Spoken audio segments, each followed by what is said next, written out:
Hello students, welcome back to Ninsa tuition centre. आज हम class 9 math का चैप्टर 3 स्टार्ट करने जा रहे हैं। यहाँ पर हम करेंगे अभी इस वीडियो में इस चैप्टर का इंट्रोडक्शन, जिसका नाम है द वर्ल्ड ऑफ नंबर्स। बच्चों, क्या आपने कभी सोचा है कि मैथ शुरू कहाँ से हुई? कि शुरुआत में लोगों के पास कॉपी पेन और इक्वेशन थे? जाहिर सी बातें नहीं थे। मैथ शुरू हुई मिट्टी से, पेड़ों की छाल पर और हड्डियों पर। आज हम यही कहानी जानेंगे कि इंसान ने गिनना शुरू कैसे किया। इसको हमने दो पार्ट में डिवाइड कर दिया है। पहला होगा आपका history and journey of numbers, and numbers की हिस्ट्री क्या है उसको बिल्कुल डिटेल में जानेंगे। हो सकता है वीडियो थोड़ा लंबा हो जाए, तो बोर मत होना, क्योंकि एक एक चीज आपको बारीकी से सिखाई जाएगी। इस वीडियो को देखने के बाद आपको दूसरी वीडियो देखने की जरूरत होगी ही नहीं, बिल्कुल भी। ठीक है, नंबर की हिस्ट्री जानेंगे, नंबर की जर्नी जानेंगे। उसके बाद हमने इसको दो पार्ट में डिवाइड किया। पहले तो हो गया history and journey of numbers, and second हमने डिवाइड किया expanding the world of numbers, the core math, जो हम आज के टाइम में पढ़ते हैं। ठीक है, हम जो आज के टाइम में पढ़ते हैं वो एडवांस मैथमेटिक्स होती है। तो कैसे नंबर्स जो हैं वो एक्सपेंड हुए, ठीक है, उसको हम जानेंगे। तो हम दो पार्ट में इसको डिवाइड कर दिया है। अब आगे चलते हैं इसको और अच्छे से समझने। चलो बच्चों, बिना किसी देरी के शुरू करते हैं अपना पहला पार्ट। पहला पार्ट क्या है? The history and journey of numbers. इसको हमने चार सेक्शन में डिवाइड किया है। पहला section the need to count, यानी हमें जरूरत पड़ी ही क्यों गिनती की। दूसरा है एंशियंट मैथमेटिक्स, यानी जो हमारी पहले टाइम की मैथमेटिक्स थी उसके बारे में बात करेंगे। इंडिया का क्या कॉन्टेक्स्ट है इसमें, उसके बारे में बात करेंगे। और द रेवोल्यूशन ऑफ शून्य, जीरो का रेवोल्यूशन, उसके बारे में यहाँ पर बात करेंगे। समझ में आ गया? अब यहाँ तक तो हमने पढ़ लिया है। अब हम करते हैं तो इसको थोड़ा डिटेल में इसको जानेंगे एक चीज को। द नीड टू काउंट के अंदर दो चीजें देखेंगे हम यहाँ पर। पहला है 1-to-1 कोरेस्पोंडेंस और दूसरा है नेचुरल नंबर। और 1-to-1 कोरेस्पोंडेंस का मतलब क्या है और नेचुरल नंबर किन्हें कहते हैं वो भी देखेंगे। देखो, एक चीज सोचो, हजारों साल पहले सरस्वती रिवर के किनारे एक किसान रहता है। उसके पास बहुत सारी काउज है, मतलब गायें बहुत सारी हैं उसके पास। अब उसे कैसे पता चलेगा कि शाम को सारी गायें वापस आई हैं या नहीं, जबकि उस टाइम पर 1, 2, 3, 4 नंबर थे ही नहीं। इसका सॉल्यूशन था 1-to-1 कोरेस्पोंडेंस।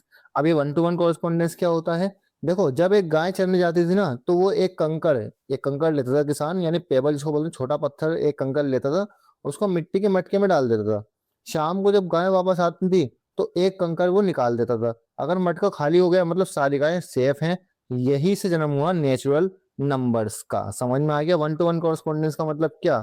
ठीक है, किसान ने क्या किया, जब गाय जाती थी तो 10, मान लो उसके पास गाय हैं, तो 10 पत्थर ले लिया करता था, 10 पेबल्स लेता था उस तरीके, 10 पेबल्स लेके उन्हें एक मटके में डाल दिया करता था।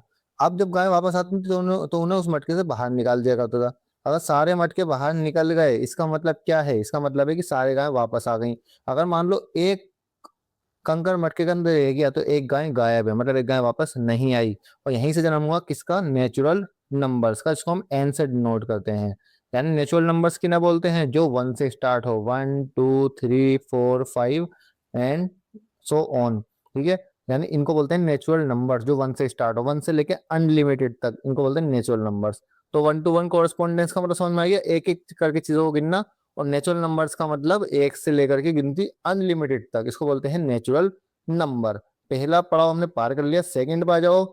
सेकंड है एंशियंट मैथमेटिक्स, यानी पुराने जमाने में मैथमेटिक्स किस तरीके से इस्तेमाल होती थी। यहाँ पे लिखा काउंटिंग ऑन बोन्स, लेबोम्बो एंड इशांगो। अब लेबोम्बो एंड इशांगो क्या होती है उसके बारे में देखेंगे। देखो, इसका सबसे पुराना जो फिजिकल प्रूफ है हमें अफ्रीका अफ्रीका में मिलता है।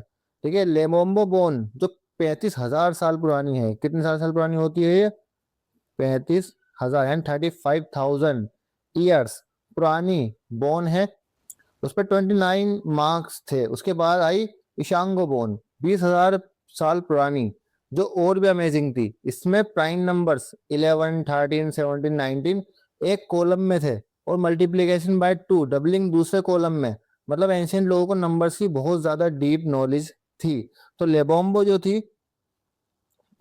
बोन थी उसके ऊपर 1, 2, 3 करके 29 मार्क्स थे। और इशांगो बोन के ऊपर प्राइम नंबर्स थे। कौन से नंबर्स थे? 11, 13, 17 एंड 19, इस तरीके से प्राइम नंबर्स थे। प्राइम नंबर्स, तो इन दो बोन के बारे में आपकी बुक में बात करी गई है। लेबोम्बो बोन के ऊपर 29 मार्क्स थे, और इशांगो के ऊपर 11, 13, 17, 19 करके बहुत सारे प्राइम नंबर्स थे। प्राइम नंबर्स, ठीक है, बहुत सारे प्राइम नंबर्स थे। इन्हीं प्राइम नंबर्स को बोला गया early prime numbers. Prime numbers ऐसे नंबर होते हैं जो किसी भी टेबल में नहीं आते, जैसे 2, 3, 5, 7, 11, 13, ये वो नंबर्स हैं, और आगे भी हैं, ये वो नंबर्स हैं जो किसी भी टेबल में नहीं आते, तो इनको बोलते हैं प्राइम नंबर्स। तो ये अर्ली प्राइम नंबर्स हमें कौन सी बॉन पे मिले थे? इशांगो बॉन पर मार्क्स हुए थे, और लेबोम्बो जो बॉन थी उसके ऊपर 29 मार्क्स थे। समझ में आ गया है? तो चलो अब चलते हैं अपने अगले अगले पॉइंट पर। अगला पॉइंट क्या है हमारा? जो थर्ड पॉइंट है the Indian contest trade power of 10, और दूसरा point the decimal place value system. अब आते हैं अपने इंडिया की तरफ। इंडिया में क्या था? इंडस वैले, जो हड़प्पा और लोथल, जो हमारी सिविलाइजेशन थी, हड़प्पा सिविलाइजेशन हो गई या लोथल सिविलाइजेशन हो गई, उसमें ट्रेड के लिए वेट यूज होते थे। वैदिक टाइम्स में हमारे ऋषियों ने बहुत बड़े नंबर सोचे, ठीक है। वेदास में 10 की पावर, जैसे 10 की पावर 12 हो गई, 10 की पावर 12, इतने बड़े बड़े नंबर सोचे जाते थे उस टाइम पर, ठीक है, इसे प्रधान कहते थे। तो इससे ही हमारा क्या बना? इससे हमारा डेसिमल सिस्टम बना, ठीक है। तो हमारे पहले के टाइम पर ही ट्रेड के लिए, जब इंडिया में ट्रेड होता था तो ट्रेड के लिए जरूरत पड़ती थी बड़े बड़े नंबर्स को सोचने की, ठीक है, उस टाइम वेट मेजर करना होता था, बड़े बड़े नंबर को सोचने उस टाइम पर जरूरत पड़ती थी। समझ में आ गया? तो यहाँ पर ही जन्म हुआ 10 की पावर्स का, 10 की पावर 12, 10 की पावर 15, जिससे हमारा डेसिमल प्लेस वैल्यू सिस्टम हमारा बनना शुरू हुआ हल्के हल्के। इन सब के बारे में डिटेल में बात करेंगे चैप्टर्स के अंदर, 3.1 3.2 के अंदर और डिटेल में बात करेंगे। अभी तो मैं आपको सिर्फ एक ओवरव्यू दे रहा हूँ, ऊपर ऊपर समझाने की कोशिश कर रहा हूँ। जब हम 3.1 शुरू करेंगे तब और अच्छे से इनके बारे में हम बात करेंगे, ठीक है। तो इस तरीके से हमारा प्लेस वैल्यू जो है वो इंट्रोड्यूस हुआ दुनिया के अंदर।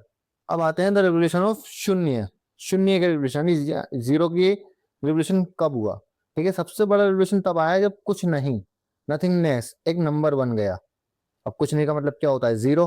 और जीरो क्या बन गया? जीरो उस टाइम पर एक नंबर बन गया। How nothingness became zero. अब पहले क्या होता था? पहले लोग ना खाली जगह छोड़ देते थे, लेकिन इंडिया में फिलोसफी और ध्यान की स्टेट, शून्यता, माइंड को एम्प्टी करने से इंस्पायर होकर मैथमेटिक्स में जीरो आया, ठीक है। बक्सली मैन्युस्क्रिप्ट में जीरो को एक डॉट, बिंदु की तरह दिखाया गया है, लेकिन इसको एज अ प्रॉपर नंबर अपने रूल्स के साथ डिफाइन किया द ग्रेट मैथमेटिशियन ब्रह्मगुप्ता ने। समझ में आया? ब्रह्मगुप्ता एक बहुत ग्रेट मैथमेटिशियन थे जिन्होंने डिफाइन किया जीरो को, ठीक, 628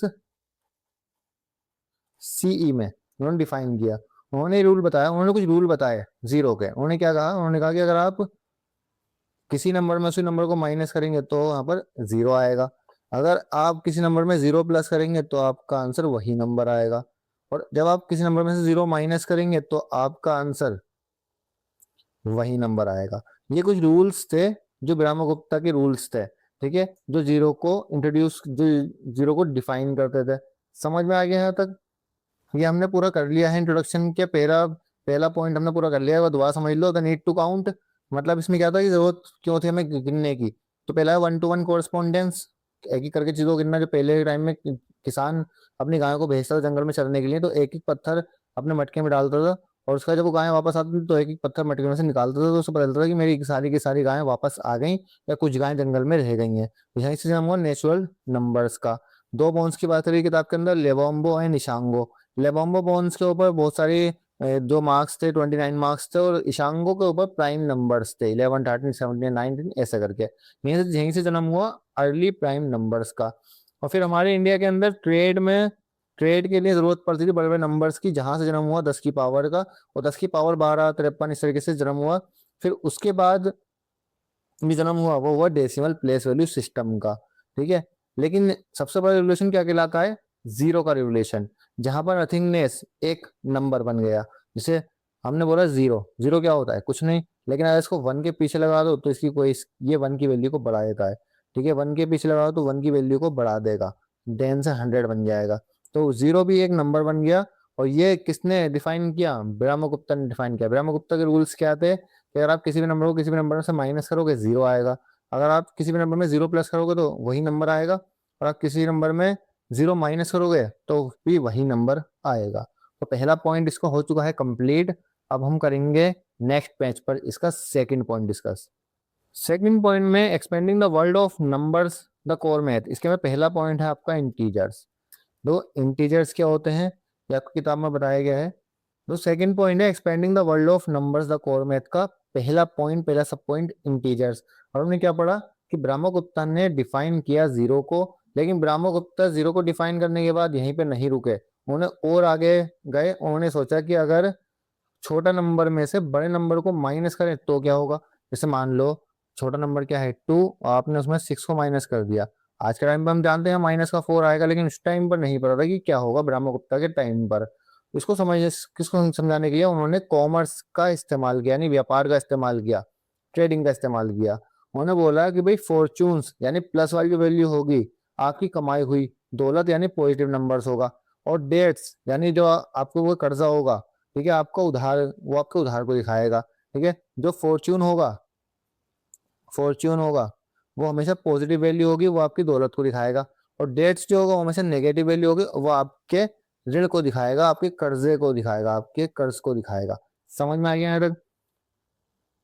जब हम पॉजिटिव नंबर, नेगेटिव नंबर और जीरो को मिला देते हैं तो इससे बनता है इंटीजर, जिसको हम नोट करते हैं जेड से।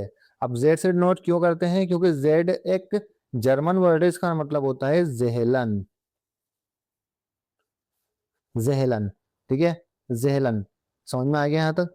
अच्छा, तो इंटीजर्स क्या है, positive number, negative number and zero, इन तीनों को मिला के बन जाता है इंटीजर्स। क्लियर है। एक नंबर लाइन बना के दिखा देता हूँ यहाँ पर मैं रफली। यहाँ यह की नंबर लाइन है, यहाँ पे जीरो होता है, और इस तरफ जब आप राइट हैंड पे जाएंगे तो यहाँ पर हमेशा प्लस की वैल्यूज होंगी, प्लस की वैल्यूज होंगी, जिसको हम बोलेंगे फॉर्च्यून या धना। जब आप लेफ्ट में आएंगे यहाँ पर इस तरीके से तो यहाँ पर नेगेटिव वैल्यूज होंगी, जिसको हम बोलेंगे डेट या ऋण, ऋण। समझ में आ गया। ये अभी हम ऐसे रफली बना के दिखा रहे हैं, इसका प्रॉपर जो हम करेंगे वो करेंगे जब हमें एक्सरसाइज शुरू करेंगे अपनी, तब करेंगे। अभी मैं रफली समझा रहा हूँ सिर्फ एक इंट्रोडक्शन के बेस पर। ये भी हम रफली कर रहे हैं अभी, अभी हम बिल्कुल डिटेल में नहीं जा रहे हैं, सिर्फ रफली कर रहे हैं। जैसे जैसे क्वेश्चन करेंगे जब आपको और अच्छे समझ में आएंगी चीजें। ये होगा आपके इंटीजर्स, ठीक है। इंटीजर्स क्या, प्लस की वैल्यू, माइनस की वैल्यू एंड जीरो, तीनों को मिला दो बन गया आपका इंटीजर्स। ठीक है। अब उसके बाद क्या हुआ, जैसे जैसे सोसाइटी आगे बढ़ी हमें पार्ट्स को मेजर करने की जरूरत पड़ी। जैसे एक रोटी के को 3 बच्चों में बांटना, यहां से आए फ्रैक्शन। और जब हम सारे इंटीजर्स और फ्रैक्शंस को मिला देते हैं तो सेट बनता है रेशनल नंबर्स का। ठीक है, हमने क्या किया, हमने सारे इंटीजर्स और फ्रैक्शन को मिला दिया, तो आपका जो सेट बन के आएगा वो बन जाएगा रेशनल नंबर्स का। अब फ्रैक्शन का मतलब क्या होता है, जैसे मान लो आप यहाँ पर मैं आपको फ्रैक्शन का मतलब बता रहा हूँ। देखो फ्रैक्शन का मतलब क्या होता है, मान लो आप ग्रोसरी शॉप पर गए, आपने बोला भाई मुझे बटर चाहिए 1/4, मतलब एक बटर में से उसका सिर्फ चौथा हिस्सा चाहिए। इसका मतलब क्या है कि अब दुकानदार क्या करेगा, एक बटर के 4 बराबर हिस्से करेगा, उसमें से एक हिस्सा वो आपको दे देगा 1/4। यानी आपने यहाँ पूरा मक्खन नहीं खरीदा, आपने सिर्फ 1/4 हिस्सा खरीदा उसका। अब पूरे मक्खन की वैल्यू थी 60 रुपए, ठीक है, तो क्या आप 60 रुपए पे करेंगे इसके लिए, नहीं, आप इसके लिए पे करेंगे ओनली 15 रुपीज, क्योंकि आपने जब 1/4 मक्खन लिया है तो आप वैल्यू जो आप प्राइस देंगे वो भी आप 1/4 ही देंगे। समझ में आ गया, तो इसको बोलते हैं फ्रैक्शन। आपके पास मान लो पिज्जा है, अब पिज्जा की मान लो इस तरीके से कुछ स्लाइस है कुछ, ठीक है, स्लाइस है 1 2 3 4 5 6 स्लाइस है। तो आपने, अब आप 6 दोस्त गए पिज्जा खाने के लिए, तो एक के हिस्से में कितना पिज्जा आएगा, एक के हिस्से में एक स्लाइस आएगी, वन फ्रेंड के हिस्से में 1 स्लाइस आएगी। इसका मतलब एक फ्रेंड कितनी स्लाइस खाएगा, 1/6 स्लाइस खाएगा। समझ में आ गया, ठीक है। 1 में अगला फ्रेंड भी 1/6 स्लाइस खाएगा, उससे अगला भी 1/6 स्लाइस खाएगा, ठीक है। तो इस तरीके से इनको बोलते हैं फ्रैक्शन। ये होते हैं फ्रैक्शन, यानी किसी भी एक बॉडी के अलग अलग हिस्से कर दिए, अलग अलग सेगमेंट कर दिए, एक बॉडी से अलग अलग सेगमेंट कर दिए, ये एक बॉडी से अलग अलग सेगमेंट कर दिए, तो उसको फ्रैक्शन बोला जाता है। समझ में आ गया यहाँ तक, ठीक है। हमने क्या किया, फ्रैक्शन और इंटीजर्स को मिला दिया, इससे बन गया हमारे रेशनल नंबर। अब दो रेशनल नंबर को डिटेल में समझो, रेशनल नंबर क्या होते हैं। रेशनल नंबर जो कि आपकी किताब में पिछले साल पहला ही पार्ट था, आपका फर्स्ट चैप्टर था। तो रेशनल नंबर्स क्या होते हैं, देखो ऐसे नंबर जिनको हम पी अपॉन क्यू की फॉर्म में लिख सकें जहां पर क्यू कभी भी 0 नहीं होना चाहिए। समझ में आ गया? यानी ऐसे नंबर्स जिनको हम बटे में लिख सकें, अपॉन में लिख सकें, 2/3 ये रेशनल नंबर्स हैं, 4/5 ये रेशनल नंबर है, 8/2 ये रेशनल नंबर है। समझ में आ गया यहाँ तक? ठीक है। अब से मान लो मैंने लिखा 2/3 और उसके बाद मैंने लिखा 2/4, ये सब क्या है? रेशनल नंबर है। मैंने यहाँ पर लिखा 1/2, फिर मैंने लिखा 1/3, क्या है? रेशनल नंबर है। 1/4 रेशनल नंबर है। अब दो रेशनल नंबर्स के बीच में बहुत सारे रेशनल नंबर्स हो सकते हैं। ठीक है। जितने भी नेचुरल नंबर है वो सब भी रेशनल नंबर कहलाते हैं। नेचुरल नंबर कौन से? 1 2 3 4 5, ये सब भी रेशनल नंबर की कैटेगरी में ही आते हैं। नेचुरल नंबर भी बोलते हैं इनको, और इनको रेशनल नंबर भी बोला जाता है। ऐसे मान लो हमसे क्वेश्चन ये पूछा कि 6 और 7 के बीच में दो रेशनल नंबर निकाल के दिखाओ। अब 6 और 7 के बीच में तो कोई नंबर आता ही नहीं है, लेकिन इनके बीच में ऐसे बहुत सारे रेशनल नंबर आते हैं जिसको हम बोलते हैं डेंसिटी ऑफ नंबर्स। ठीक है। रेशनल नंबर्स के बारे में और बात करेंगे एक्सरसाइज के अंदर, जब हम उसकी एक्सरसाइज करेंगे तब और बात करेंगे रेशनल नंबर्स के बारे में। अब रेशनल नंबर्स को किससे डिनोट करते हैं? क्यू से डिनोट करते हैं, आपको पता ही है। अब आ जाओ इरेशनल नंबर पर, the mystery of irrational number. अब देखो, जो नंबर रेशनल नहीं होता वो रेशनल होते हैं, सीधी सी बात है। लेकिन और क्या चीजें है वो इसके अंदर? सदियों तक मैथमेटिशियन सोचते थे कि दुनिया की हर लेंथ को फ्रैक्शन में लिखा जा सकता है। उन्हें लगता था कि दुनिया की जो भी लेंथ है, जो भी नापते हैं चीजें, उनको फ्रैक्शन में लिख सकते हैं। लेकिन एंशियंट इंडिया में जब जब बोधियाना ने अपने शुल्बासूत्रा में फायर अल्टर्स बनाए, यानी हवन कुंड बनाए, तो उन्होंने क्या देखा? तब उन्हें एक ऐसी लेंथ मिली जो फ्रैक्शन में फिट नहीं होती। अगर एक स्क्वायर की साइड 1 यूनिट है तो पाइथागोरस थ्योरम के अकॉर्डिंग उसके डायगोनल जो है वो √2 होगा। ठीक है। पाइथागोरस थ्योरम क्या होती है बता देता हूँ। तो पहले पाइथागोरस थ्योरम समझ ली क्या होती है। देखो, मान लो आपके पास इस तरीके से एक स्क्वायर है, स्क्वायर का आपने डायगोनल निकाला, इसकी वैल्यू 1, इसकी वैल्यू 1। अब पाइथागोरस में क्या होता है? पाइथागोरस में हमेशा एक फॉर्मूला बनता है, इसको बोलते हैं h² equal p² plus b²। ठीक है। अब h किसको मानते हैं? इस साइड को। p किसको मानते हैं? इस साइड को। और b किसको मानते हैं हम? इस साइड को। ठीक है। h का मतलब यहाँ पे h² जो वैल्यू है ही नहीं। p की वैल्यू कितनी है? 1 है, प्लस 1 का स्क्वायर तो 1 ही होगा, एंड b की वैल्यू भी 1 है, 1 का स्क्वायर 1 ही होगा। 1 इन 1 2, स्क्वायर सिर्फ आके रूट बन जाएगा। ठीक है। तो यहाँ पर आपका एच जो निकला वो √2 निकला। अब √2 को हम कुछ भी कर लें, उसे फ्रैक्शन की फॉर्म में नहीं लिख सकते। फ्रैक्शन फॉर्म में वो लिखा ही नहीं जा सकता। तो इसका मतलब क्या है कि ये नंबर रेशनल नंबर तो है नहीं, क्योंकि हम इसको फ्रैक्शन की फॉर्म में नहीं लिख सकते। समझ में आ गया? अगर लिख सकते तो ये रेशनल नंबर होता। तो अभी फिलहाल ये रेशनल नंबर नहीं है, और जब ये रेशनल नंबर नहीं है तो ये कौन सा नंबर है? ये होगा आपका इरेशनल नंबर। यानी इरेशनल नंबर वो होते हैं जिनको हम p/q की फॉर्म में नहीं लिख सकते।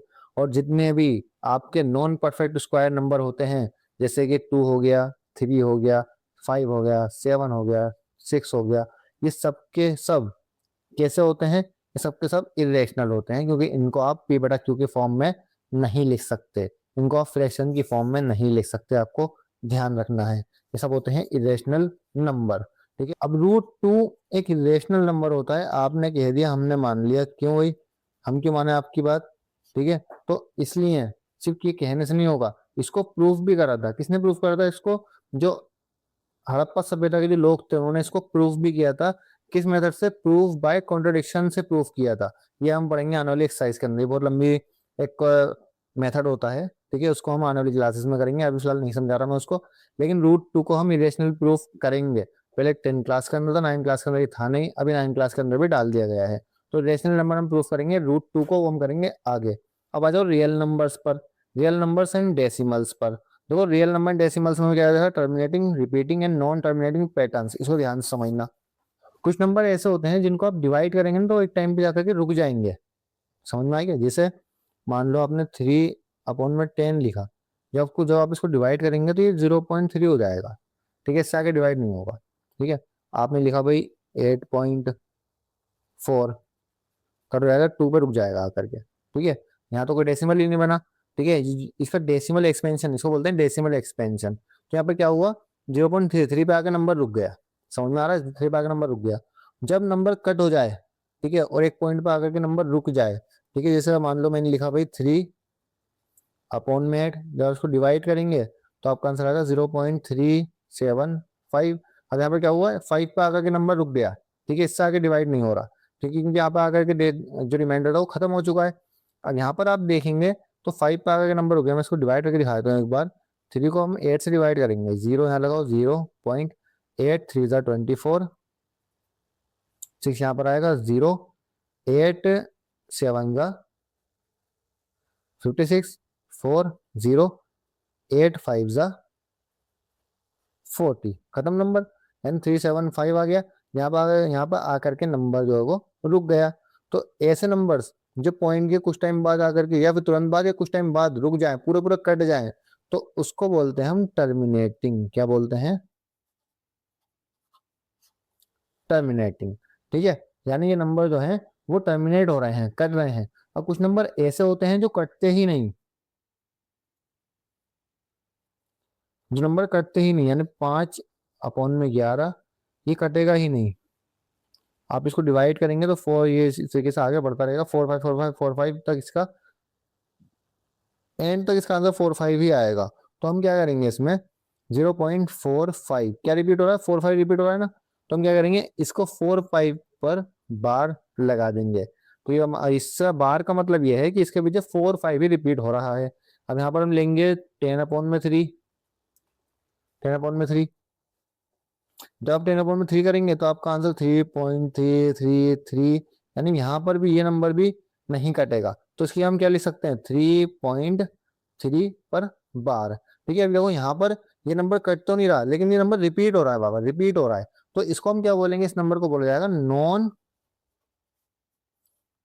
Terminating, non terminating but repeating, repeating. तो ऐसे नंबर जिनका डेसिमल एक्सपेंशन नॉन टर्मिनेटिंग हो और रिपीटिंग हो, तो उसको भी रेशनल नंबर ही बोला जाता है। समझ में आ गई इतनी सी बात? उसको भी क्या बोलेंगे हम, रेशनल नंबर ही बोलेंगे। ठीक है, जिसका डेसिमल एक्सपेंशन नॉन टर्मिनेटिंग हो और रिपीटिंग हो। ठीक है, अब बात करते हैं अगले टाइप के नंबर की।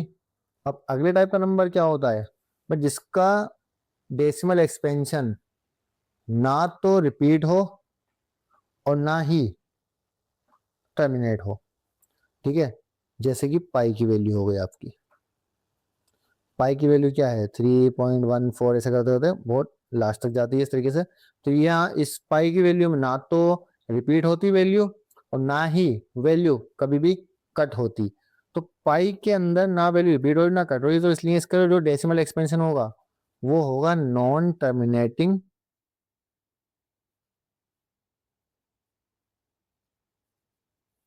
और नॉन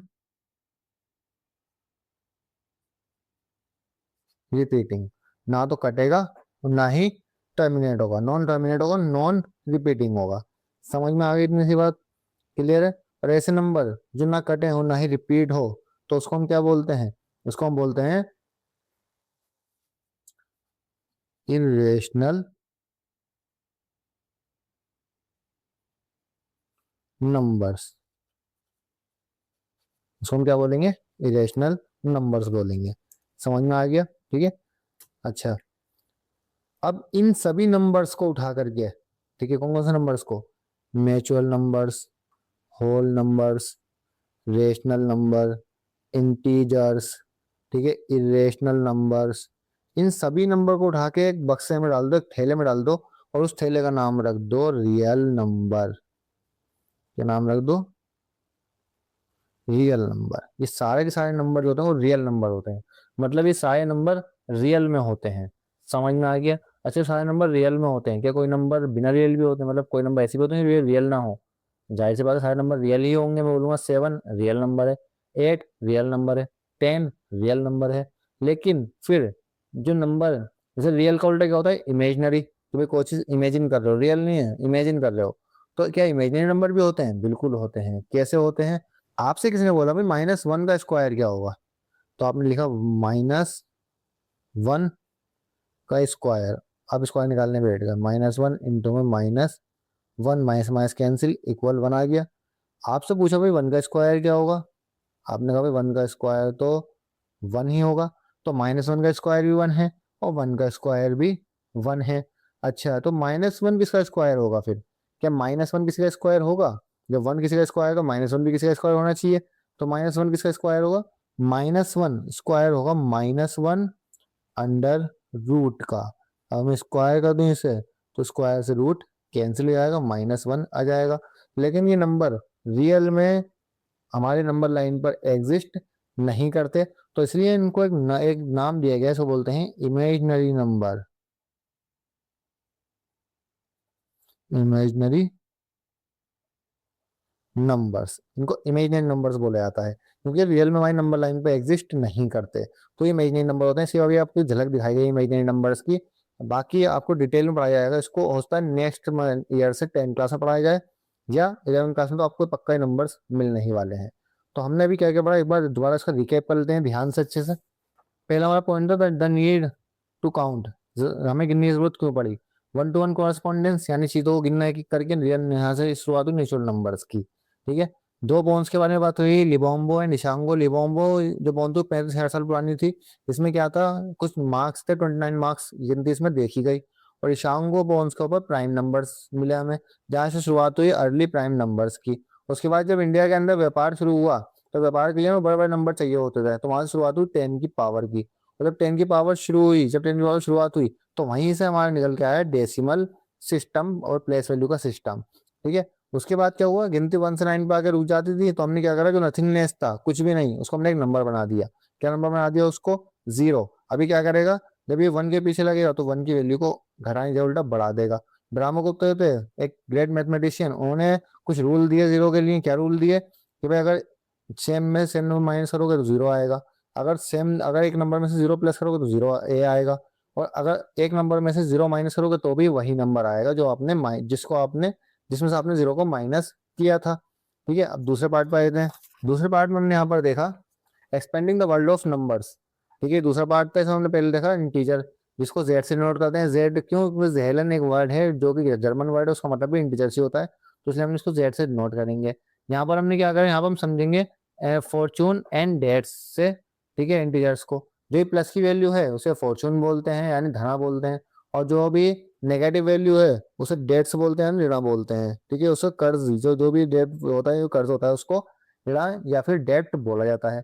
दूसरा रेशनल नंबर, तो जितने भी फ्रैक्शन होते हैं, ठीक है, fraction in the density of numbers, इन सबको हम क्या बोलते हैं? Rational number. यानी आप इंटीजर को उठाओ और फ्रैक्शन को उठाओ, इन सबको मिला दो, ये सारे क्या बन जाएंगे? रेशनल नंबर्स बन जाएंगे। और इंटीजर कैसे बनते हैं? इंटीजर बनते हैं प्लस की वैल्यू माइनस की वैल्यू 0, इससे बनता है इंटीजर। और इन तीनों में अगर हम प्लस करते हैं फ्रैक्शन, तो उससे बनता है रेशनल नंबर। अब जो रेशनल नंबर नहीं होता वो रेशनल नंबर होता है। रेशनल नंबर कौन सा होता है? इसको हम p/q के फॉर्म में लिख सकते हैं, जहां पर q जो है वो कभी भी 0 नहीं होना चाहिए। ठीक है, और ये रेशनल नंबर कौन सा होता है जिसको हम p/q के फॉर्म में नहीं लिख सकते? पाइथागोरस, हमने पढ़ा पाइथागोरस हमेशा यूज की जाती है एक राइट एंगल ट्राइंगल की साइड्स निकालने के लिए, जहां पर फॉर्मूला होता है h² = p² + b²। ठीक है, और बाकी हमने पाई के बारे में पढ़ा, पाई की वैल्यू क्या होती है। ठीक है, प्रूफ बाय कॉन्ट्रडिक्शन, ये मेथड हम इस्तेमाल करेंगे अपने आने वाली एक्सरसाइजों के अंदर। ठीक है, यहाँ पर हम √2 को मैथमेटिकली प्रूफ करके दिखाएंगे कि ये एक इरेशनल नंबर क्यों है। उसके बाद हमने पढ़ा रियल नंबर्स, जितने भी नंबर्स होते हैं सब रियल नंबर्स होते हैं। डेसिमल के बारे में हमने पढ़ा कि डेसिमल की कितनी फॉर्म होती है? 3 होती है, टर्मिनेटिंग, रिपीटिंग और नॉन टर्मिनेटिंग, ये पैटर्न बनाती हैं। बाकी हमने पढ़ा कंक्लूजन इसका इमेजिनरी नंबर्स के बारे में, तो अभी थोड़ा सा पढ़ा है। इमेजिनरी नंबर्स को हम और आगे पढ़ेंगे आगे की क्लासेस में। तुम्हारी क्लास में फिलहाल इतना कोई ज़्यादा काम है नहीं इमेजिनरी नंबर्स को, इसलिए इसको हम ज़्यादा नहीं पढ़ेंगे। तुम्हारा इंट्रोडक्शन मोटा मोटा इंट्रोडक्शन हो चुका है। आगे जब हम एक्सरसाइज करेंगे तो वहाँ पर बहुत डिटेल में समझाएंगे, एक एक चीज़ को बहुत अच्छे से समझाएंगे। बाकी अभी इंट्रोडक्शन में कोई डाउट रह गया हो, कोई कसर बाकी रह गई हो, तो कमेंट बॉक्स में पूछ सकते हो। कोई भी क्वेश्चन, कुछ भी डाउट हो बता सकते हो कमेंट बॉक्स के अंदर। बाकी जो भी 9th क्लास के स्टूडेंट हैं वो इसको शेयर करें, वीडियो को लाइक करें और हमारे चैनल को सब्सक्राइब करें। मिलते हैं नेक्स्ट वीडियो में 3.1 एक्सरसाइज के साथ, और करते हैं अपनी एक्सरसाइज स्टार्ट 3.1 नेक्स्ट वीडियो में। Thank you.